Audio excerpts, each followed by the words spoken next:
Едва ли где-нибудь на Земле вы найдете столько животных и растений, столько тайн, столько странностей, как в джунглях Амазонки.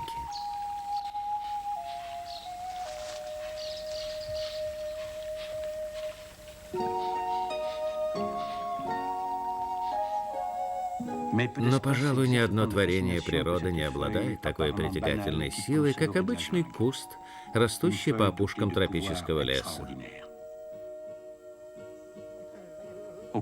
За 4000 лет аборигены Анд привыкли жевать листья коки и воспарять на божественных крыльях. Этот обычай унаследован еще от древних инков. Современная алхимия превратила излюбленную жвачку индейцев в кокаин. Белое золото, которое в 5 раз дороже настоящего. Испокон веков человек ради денег был готов на преступление, а также подвергал себя чудовищному риску. Команда Калипсо во главе с Жаном Мишелем Кусто ставит перед собой иную задачу.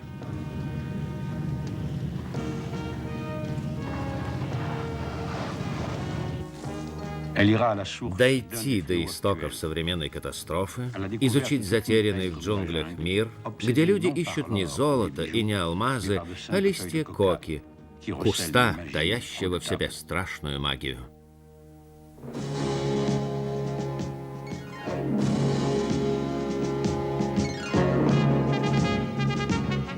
Метель в джунглях.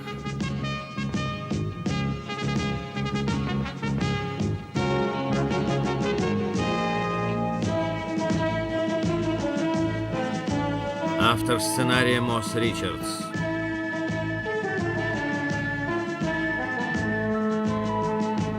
Композитор Джон Скотт.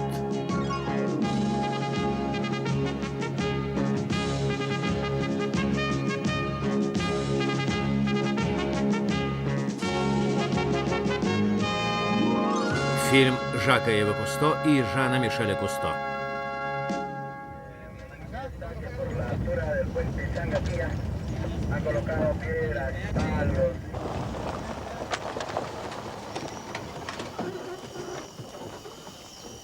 В джунгли, где некогда охотились только индейцы, нагрянул полицейский отряд в погоне за производителями кокаина.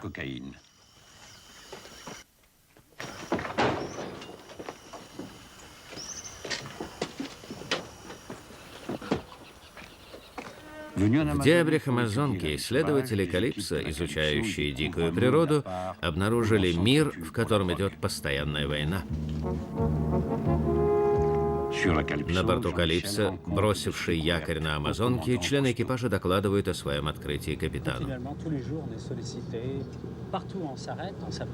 Проблема контрабанды наркотиков очень остро стоит в Амазонии. Куда бы ни завели нашу команду научные изыскания, повсюду мы сталкиваемся с ней.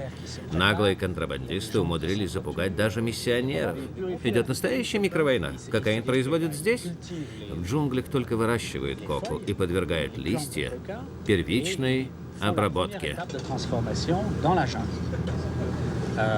Я привез несколько статей на эту тему. Статьи про кокаин на первых полосах. Сделка на $1 миллион. Контрабандисты убили ребенка и сделали из тела контейнер для перевозки кокаина.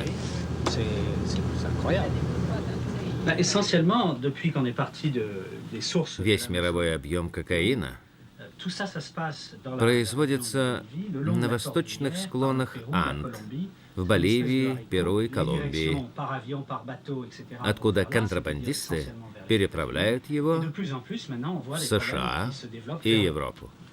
Предложение Жана Мишеля исследовать каналы трафика кокаина вписывается в планы общего исследования Амазонии. Под кокаиновые плантации вырубают лес, что приводит к эрозии почв и разрушает экологию. К тому же мы не можем оставаться равнодушными и к воздействию наркотиков на организм человека. Однако необходимо соблюдать осторожность, ведь контрабандисты всеми средствами, включая оружие, попытаются избежать разоблачения. Мы будем осторожны.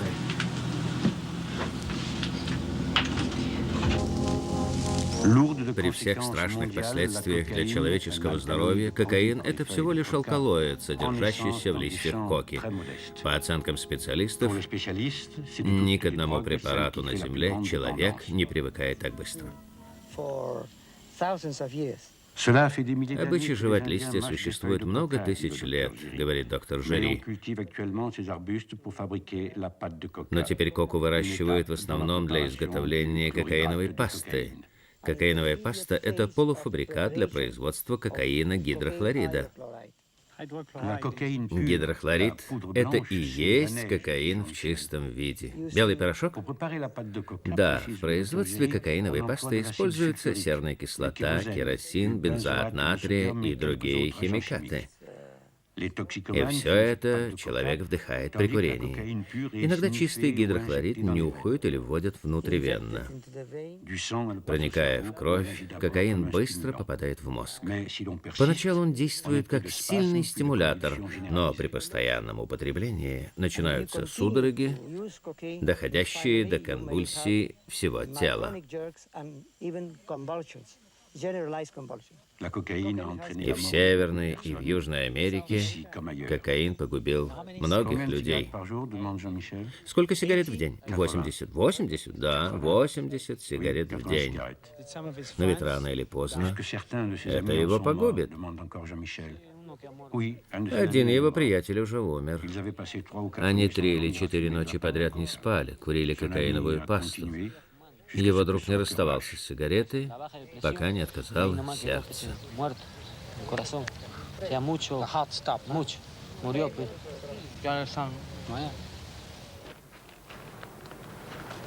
Наукой установлено, что животные тоже становятся наркоманами, если дать им такую возможность. Как объясняется этот феномен?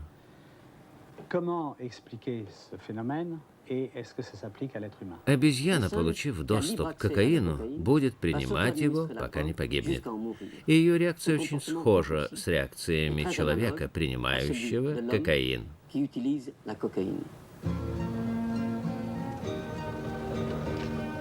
В перуанских Андах исследователи узнали о существовании целой культуры, связанной с употреблением листьев коки. Некоторые считают, что эту культуру необходимо запретить, другие, напротив, отстаивают права индейцев. Это две разные проблемы. Выращивание коки для потребления в виде листьев совершенно иное, нежели производство кокаина для кокаиновой пасты. Нельзя запрещать индейцам жевать листья коки, так как это является частью их культуры. Значит, миллионам людей кока просто необходима. Индейцы 4000 лет жевали эти листья и наслаждались ими. Кока стала частью их национальных традиций, своеобразным этикетом. Мы не можем подвергать гонениям целый народ, чтобы минимизировать зло, грозящее Соединенным Штатам. А вы употребляете листья коки? Видите ли, я не принадлежу к этой культуре, но иногда жую эти листья за компанию с индейцами. И ничего страшного в этом нет.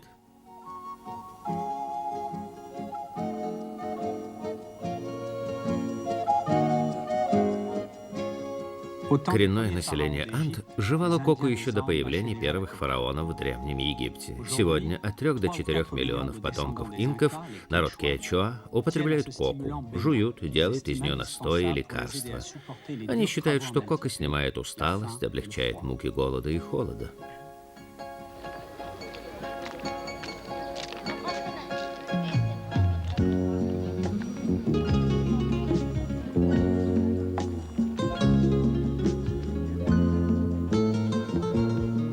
Противники коки утверждают, что она способствует созданию пассивного общества, обреченного на нищету. Но правительства разрешают выращивание и продажу коки для личных нужд. Среди коренного населения, чья культура тесно связана с кокой, запрет вызвал бы волну протеста.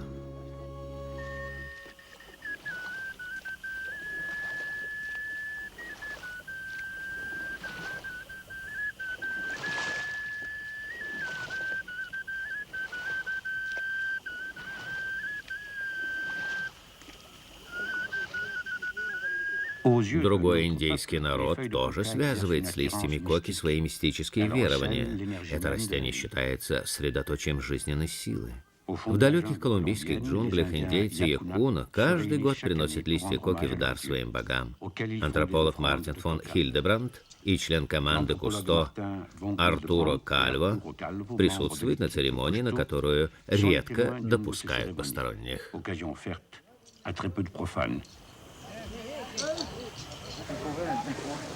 Словно священник, готовящий для паствы святые дары, индеец обжаривает листья коки. Другие жители деревни делают маски, воплощающие духи животных, коим, по мнению индейцев, наравне с человеком принадлежат богатства джунглей. Высушенную коку толкут в порошок.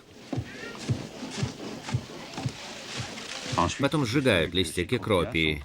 Их пепел усиливает действие коки.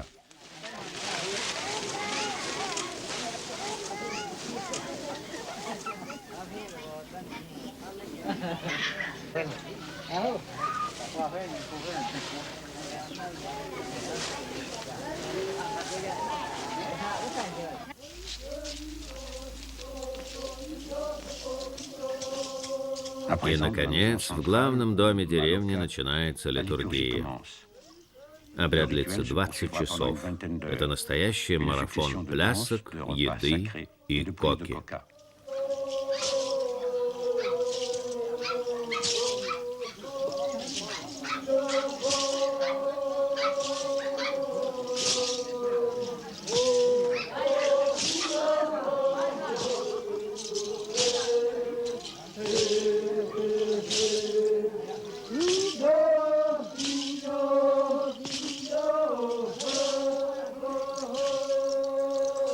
Индейцы впадают в эйфорию. Они верят, что соединяются с божественными духами и вбирают энергию природы.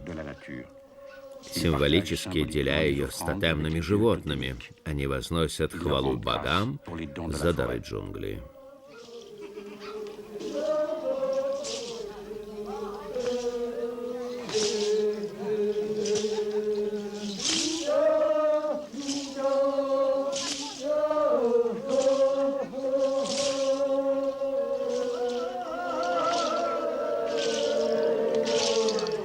Как и многие другие племена индейцев, якуна только во время своих мистических обрядов потребляют большие дозы священного наркотика.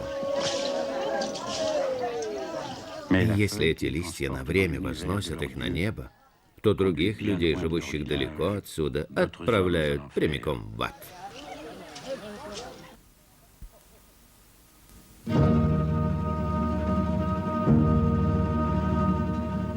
В глуши лесов бесчисленные индейские племена снимают урожай коки не для себя и не для врачей, а для торговцев наркотиками, что наводнили джунгли, как современные конкистадоры.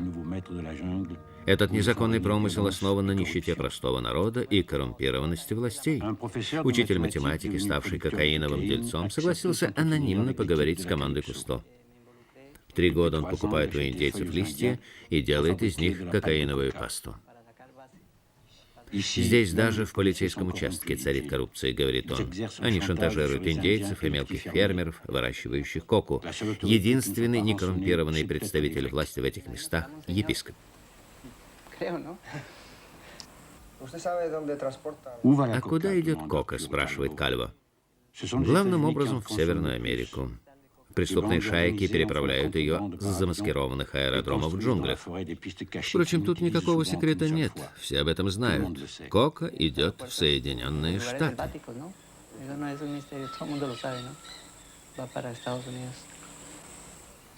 Narcotraficantes para ocultar su producto ilícito se valen de 1000 maneras. Основную часть перевозят на небольших самолетах или судах, но у контрабандистов есть тысячи других способов. Отрядам по борьбе с наркотиками известно, что в сувенирном глиняном блюде может содержаться до 75% кокаина, что наркотик можно спрятать в грампластинку, в каблук, в куклу, в ананас, в батарейку карманного фонарика. En las zonas de salida fronteriza del país, cualquier tipo de artefacto eléctrico ha sido vaciada en su interior con mucha paciencia, se ha rellenado en este caso de pasta básica, se ha sellado y se transportan en su caja como si fueran nuevas. Las líneas rojas son las lutas. Чтобы остановить наркотрафик, Соединенные Штаты тратят миллионы долларов на обучение особых отрядов полиции в Южной Америке. Hacia el norte del continente, Colombia primeramente, o Estados Unidos y Но Canadá. не так-то просто справиться с наркомафией в перуанском городе Тинга-Марии. Контрабандисты называют его Белым городом. Ciudad de Juanjuy, en el departamento de San Martín. Несмотря на запугивание воротил наркобизнеса, Жан-Мишель и его команда летят в столицу Коки Тинга-Марию, кокаиновую столицу. 95% ее населения участвует в подпольной торговле наркотиком.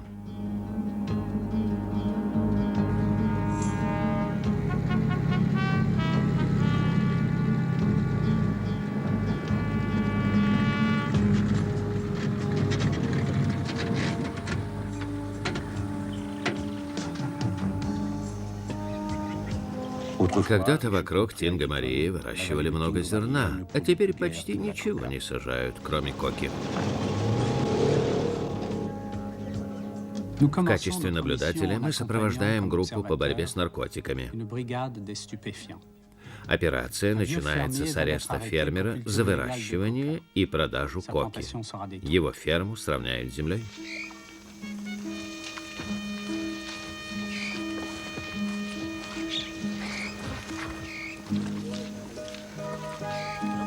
На ферме всего 2 сотки кокаиновых кустов.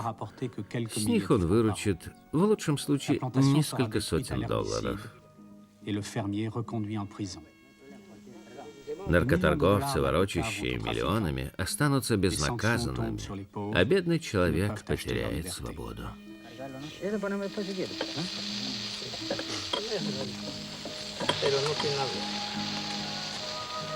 ¿Comprende usted que va a ir a la cárcel por cultivar estas plantas? No, pues ya nos va a cultivar, pues. Ему грозят годы тюрьмы, а он все твердит, что выращивает коку, чтобы жевать. Мне она нужна, меня еще в детстве приучили жевать.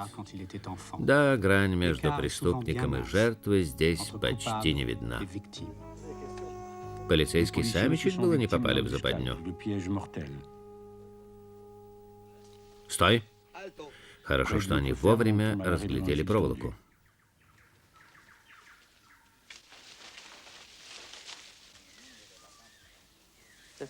Похоже на мину-ловушку, говорит полицейский. Нам такое показывали у вас в участке, отвечает Шумян.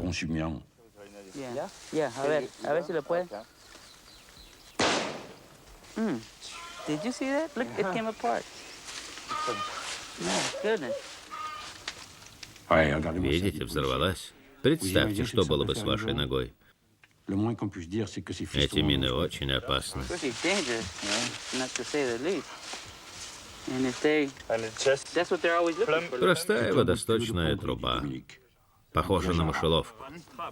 Yeah, rat trap.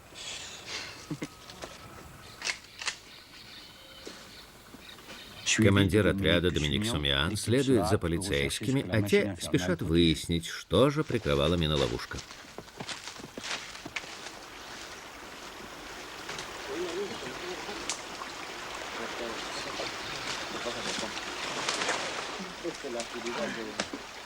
Среди деревьев притаилась маленькая фабрика по переработке листьев в кокаиновую пасту.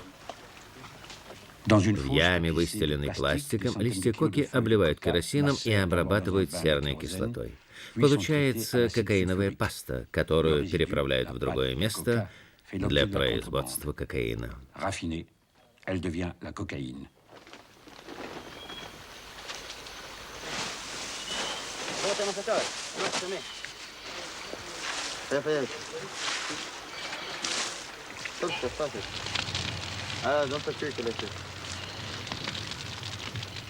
Фабрика ликвидирована, но владельцам удалось скрыться, и они быстро соорудят новую.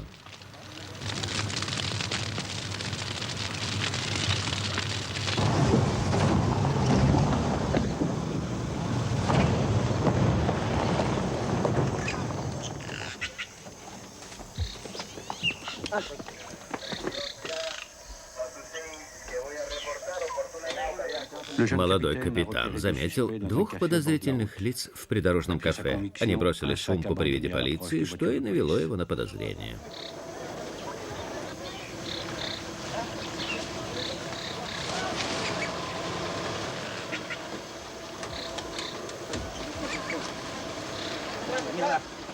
По счастливой случайности отряд наткнулся на курьеров и конфисковал 3 килограмма пасты, каплю в море кокаина.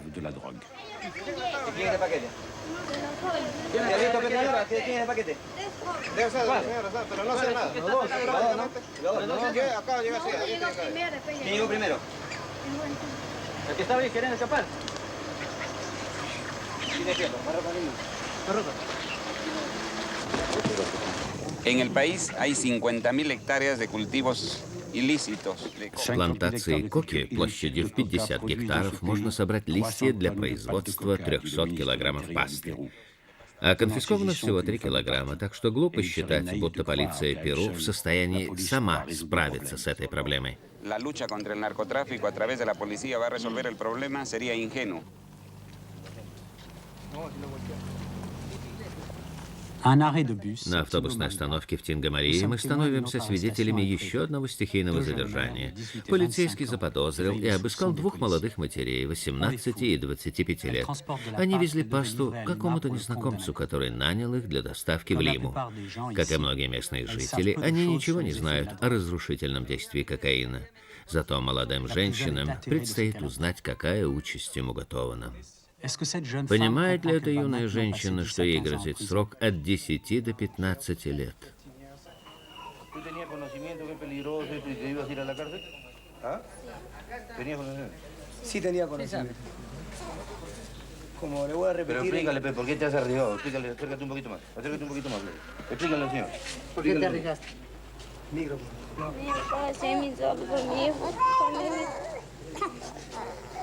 Yo no tenía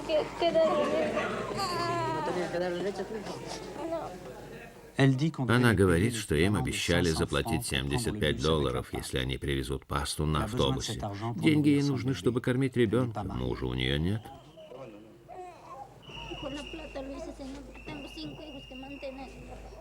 Женщина постарше сознавала, чем рискует, но у нее 5 детей, а муж ушел к другой. Я думаю о жертвах наркотиков на другом континенте, о том, как они мечутся, прячась от реальности. Эти жертвы прятались от нищеты. Они не подозревают о существовании друг друга, но и тех, и других наркомафия взяла в оборот.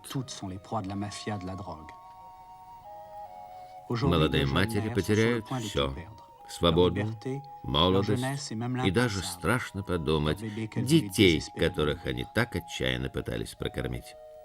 А неведомый торговец наркотиками лишился 2 килограммов пасты. Невелика потеря.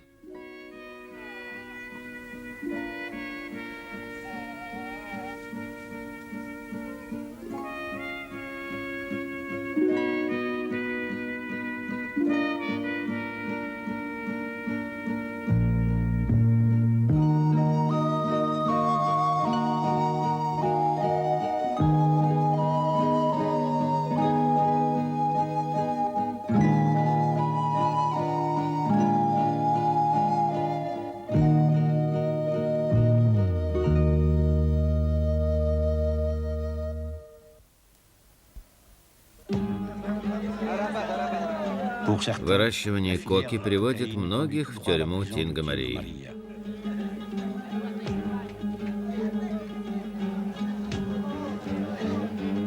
Среди них попадаются и закоренелые преступники, но это в основном молодежь, которая продалась дьяволу за несколько $, и попалась.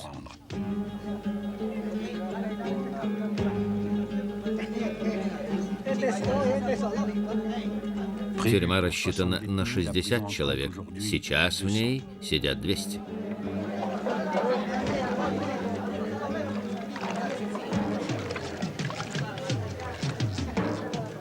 В убогом бараке без камер они проведут в среднем по 10 лет. Будут каждый день есть маниоковую похлебку и ждать.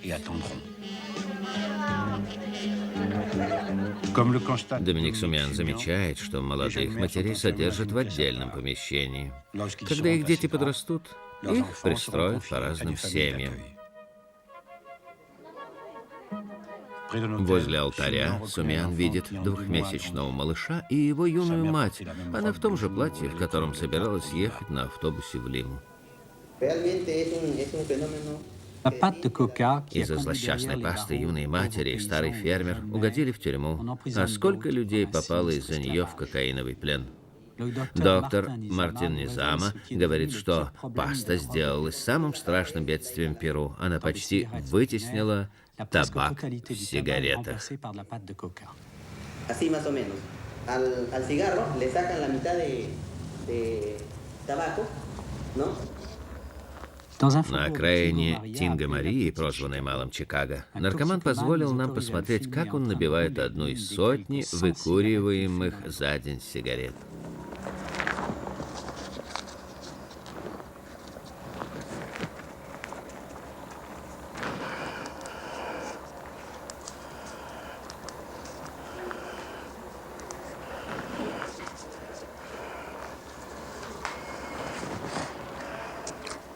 Еще недавно кокаиновая паста была лишь предметом экспорта, а сейчас она, подобно бумерангу, обрушилась на Южную Америку и заразила целое поколение. Употребляя неочищенную пасту, люди вдыхают остающиеся в ней керосин и химикаты, и в результате не только становятся наркоманами, но и получают серьезные заболевания мозга. Когда-то этот юноша учился в университете, а сейчас потерял себя.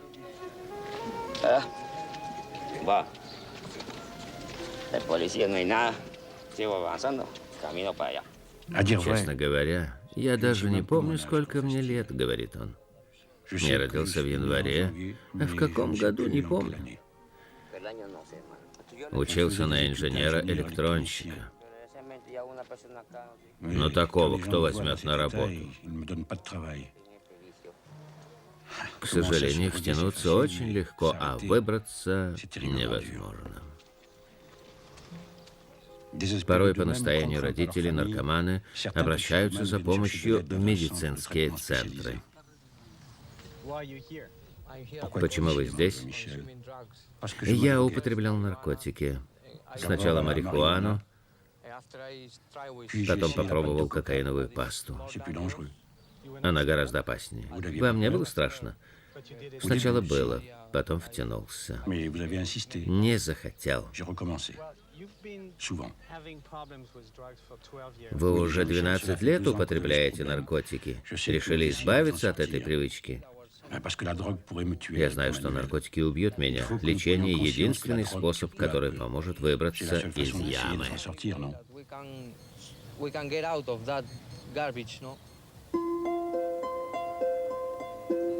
Но выбраться из ямы удастся лишь единицам, и родители несчастных готовы испробовать новую экспериментальную терапию. Одержимые страстью коки, наркоманы часто воруют и продают имущество семьи. Вот этот молодой человек, чтобы раздобыть денег, грабил таксистов, размахивая незаряженным пистолетом. Один психиатр в Лиме, без ведома родителей, глушит своих пациентов огромными дозами транквилизаторов, так что они впадают в детство, а потом пытается перестроить их психику, одновременно лишая кокаиновой пасты. Наконец, наркоманы возвращают семье.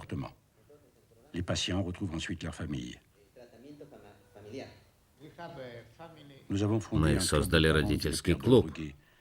Собираемся по понедельникам.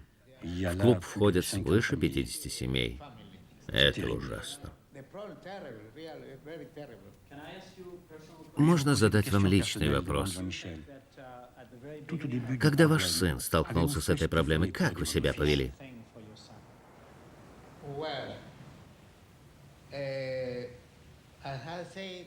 Это началось 4 года назад.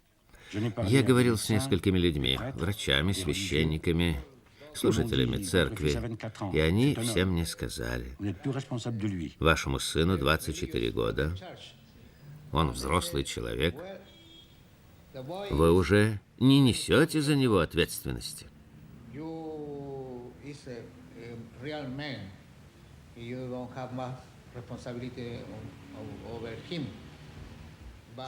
Но я все равно давил на сына и выгонял его из дома.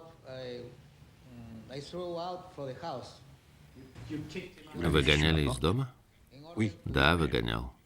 Чтобы он сам себя содержал. Потом стал его лечить, но лечение казалось хуже самой болезни.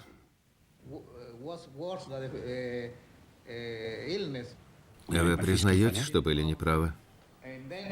Да. Разве больные не знают, что им подмешивают лекарства в пищу?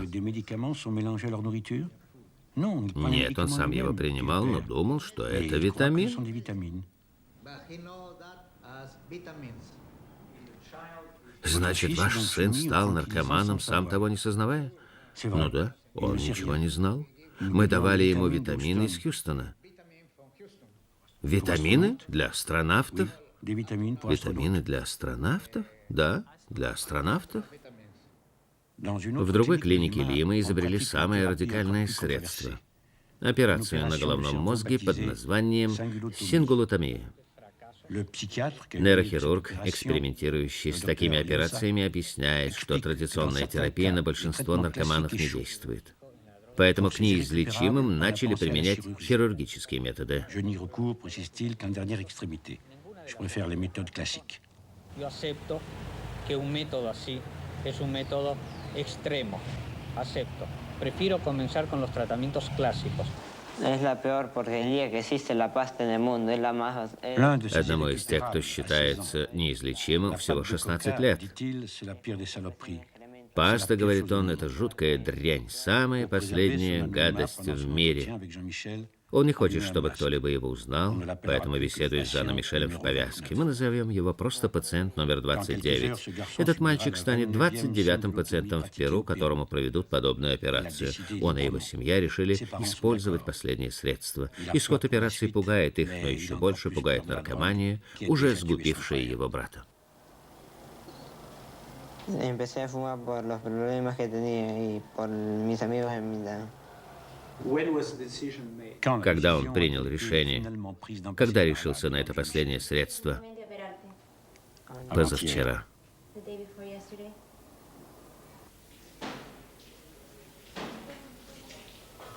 Суть нового метода в том, чтобы изменить привычки человека, воздействуя на мозг.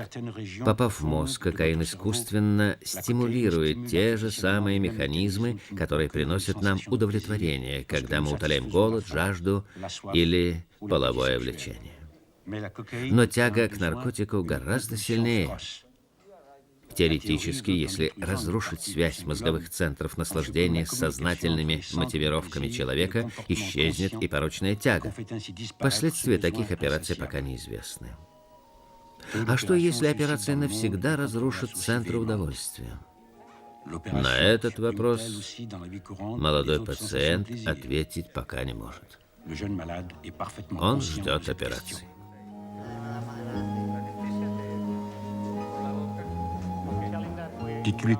Скажите, что все мы желаем ему удачи, говорит Жан-Мишель.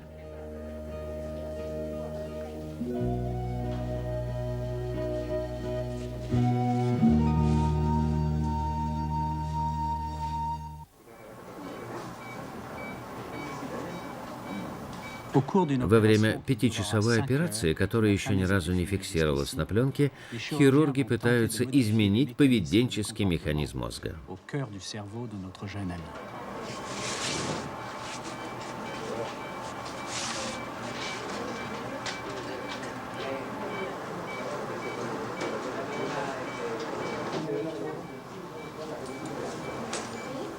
На моих глазах экспериментаторы колдуют над живым мозгом, манипулируют со сложной системой, которая еще далеко не изучена.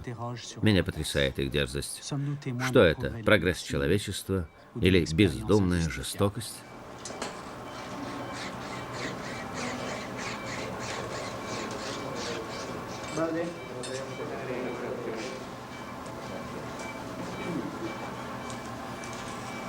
Хорошо это или плохо, но медицина бросила вызов власти кокаина. В стремлении избавиться от смертельной наркотической хватки общество идет на риск проникнуть в святая святых природы. Через месяц я снова навещаю пациента номер 29. Провожу с ним почти весь день. Мы играем в игры, говорим о работе, о его будущем, смеемся. Его личность, чувства, интеллект как будто не пострадали. Но год спустя мы получили еще одно подтверждение коварной власти кокаина. Половина больных, перенесших операцию, снова пристрастились к наркотикам. В их числе пациент номер 29.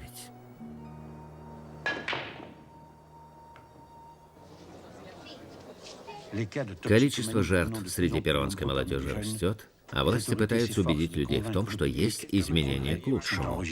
Para incinerar una cantidad apreciable de drogas de acuerdo a las normas legales vigentes. Las drogas que se destruyan serán analizadas y pesadas momentos antes. Se va a comenzar por pasta básica de cocaína. В полицейском управлении Лимы нам показывают много наркотиков, конфискованных всего за несколько месяцев. В присутствии представителей правительства и прессы мешки с кокаином вскрывают и проверяют.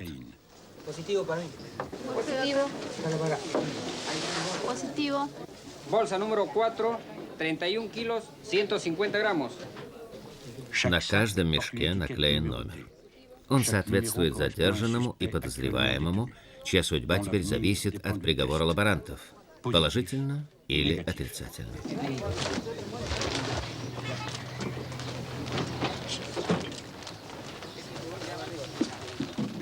Мешки сваливают в открытый грузовик. В них более 3 тонн кокаиновой пасты, ориентировочная цена ее $15 миллионов.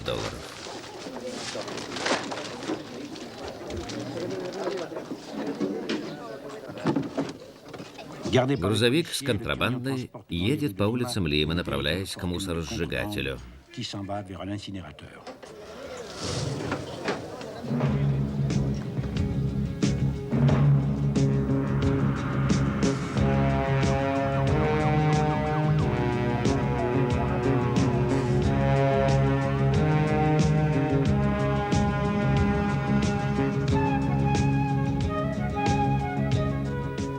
В старой печи для обжига кирпича бесценный порошок превратится в дым.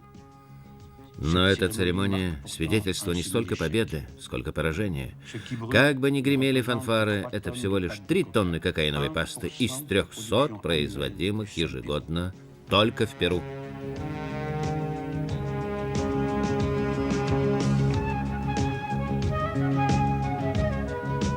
В душе нарастает гнетущее чувство безнадежности. Люди, стремясь избавиться от угрозы, несут на плечах белые мешки, как их предки несли приношения богам.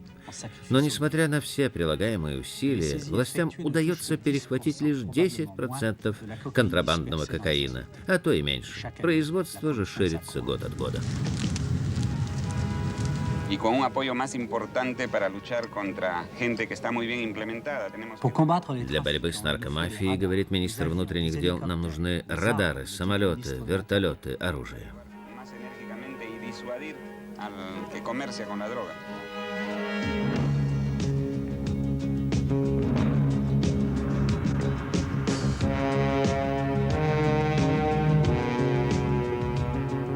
Сознавая свою беспомощность перед этим нескончаемым потоком, власти готовы двинуть против подпольных картелей целой армии.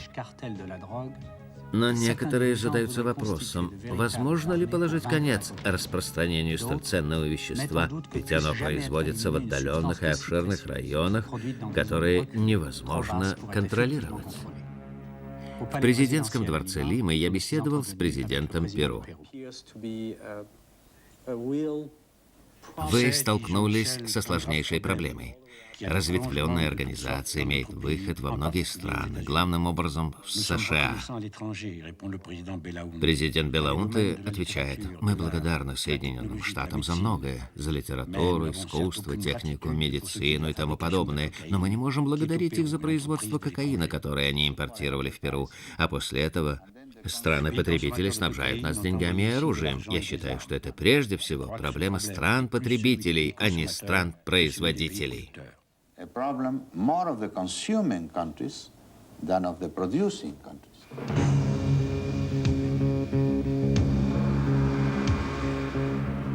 Чтобы пресечь доступ кокаина в страны-потребители, необходимо закрыть границы.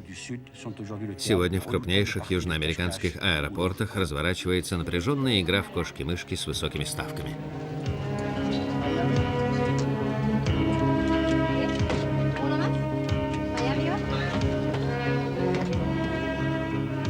Среди тысяч пассажиров служащие таможен пытаются отыскать перевозчиков наркотиков.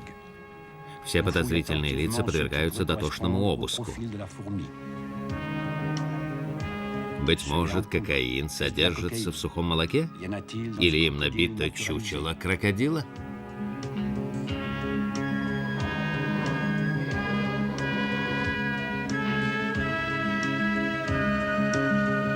Иногда таможенникам везет. Все, затаив дыхание, ожидают реакции на кокаин. Жидкость должна окраситься в голубой цвет.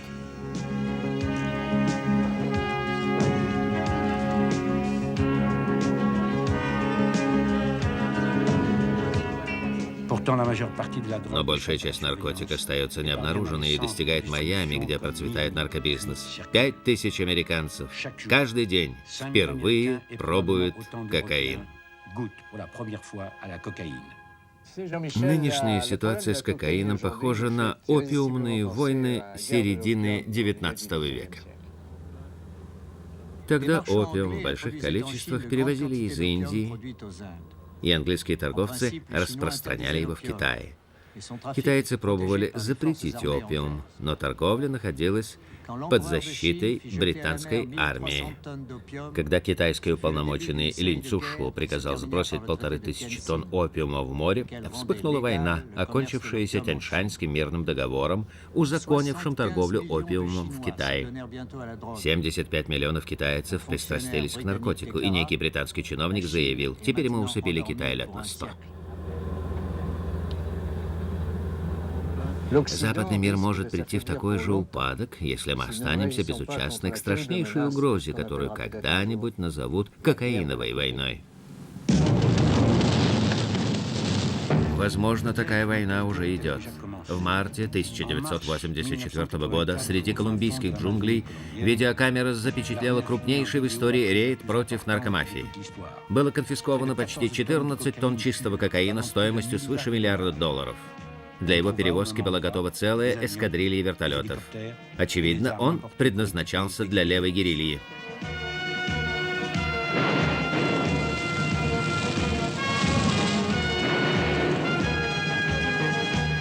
Многие считают, что теперь кокаином снабжают повстанческие армии, а экстремисты посылают его на север, в Соединенные Штаты, чтобы травить вражеское население.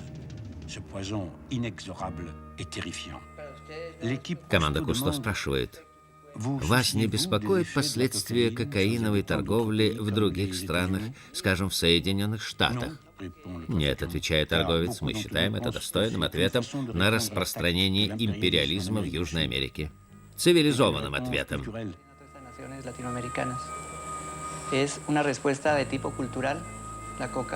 Если здесь множество людей гибнет в результате империалистической политики США, то пусть там столько же гибнет от кокаина. Это война.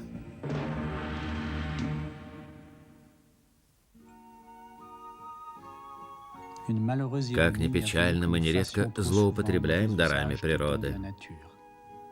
Энергию превращаем во взрывчатые вещества, лекарственные препараты в отраву. На Земле нет других анестезирующих средств, кроме алкалоида, извлекаемого из листьев коки, а мы превратили полезное растение в колдовское зелье. Тирания крохотного листка бросает бедняков в тюрьмы, убивает полицейских, разжигает войны, разрушает мозг и душу. Те, кто употребляют кокаин, стремятся к ощущению блаженства и власти, которые недоступны им в реальности, но вместо этого погружаются в забытье. И все-таки человек выжил на протяжении столетий, преодолел множество мук с помощью иной магии. Она состоит в способности понимать и бороться. Она сулит надежду отчаявшимся. Магия — это человеческий разум. Фильм озвучен студией «Инис» по заказу «Союз Видео».